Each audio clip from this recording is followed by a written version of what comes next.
జై శ్రీమన్నారాయణ. మీరు కట్టే గృహాలు కానీ, అపార్ట్మెంట్లు కానీ, కమర్షియల్ కాంప్లెక్స్లు కానీ, ఏదైనా కానీ వర్క్ జరుగుతూ ఉంటుందండి. ఆల్మోస్ట్ గోడల వరకు అవుతుంది. అక్కడి నుంచి చాలా స్లో అయింది అని చెప్పి చెప్తూ ఉంటారు. ఇట్లా చూస్తే ఇక్కడ ఒకటి వర్క్ నడుస్తూ ఉంటుంది.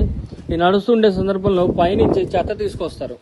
మొత్తం స్క్రాప్ అంతా, ఏదైతే సిమెంట్ కానీ, ఇటుక పిల్లలు కానీ, ఇవన్నీ ఏవైతే ఉంటాయో ఇవన్నీ కూడా వాళ్ళు తీసుకొచ్చి ఈ లిఫ్ట్ రూమ్ లోంచి తీసుకొచ్చి ముందు పైనుంచి కిందకు వేస్తుంటారు.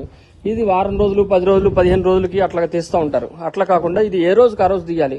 ఇది దీంట్లో ఏమవుతుందంటే ఇది అన్ఎక్స్పెక్టెడ్ గా ఇప్పుడు ఇక్కడ ఉండేటువంటి ఈ భాగము ఇది నాభిస్థానం అయింది. ఈ మొత్తం తీసుకొచ్చి నాభిస్థానం దగ్గర సెంటర్ లో మొత్తం ఆ డస్ట్ అంతా తీసుకొచ్చి వేస్తారు. ఇది మొత్తం చివరిలో దిద్దాంలేండి, ఒక నెల తర్వాత అంతా పైకి మాటికి ట్రాక్టర్లు మాట్లాడుకోవడం ఎందుకులేండి అంటారు. కానీ అట్లా చేయకూడదు.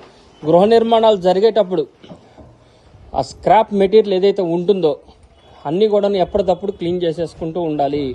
తద్వారా మనకు ఇల్లు లేట్ అవ్వకుండా ఉంటుంది, ఇబ్బంది లేకుండా ఉంటుంది. ఇది మనం అందరం కూడా తప్పకుండా కూడా గమనించాలి. జై శ్రీమన్నారాయణ.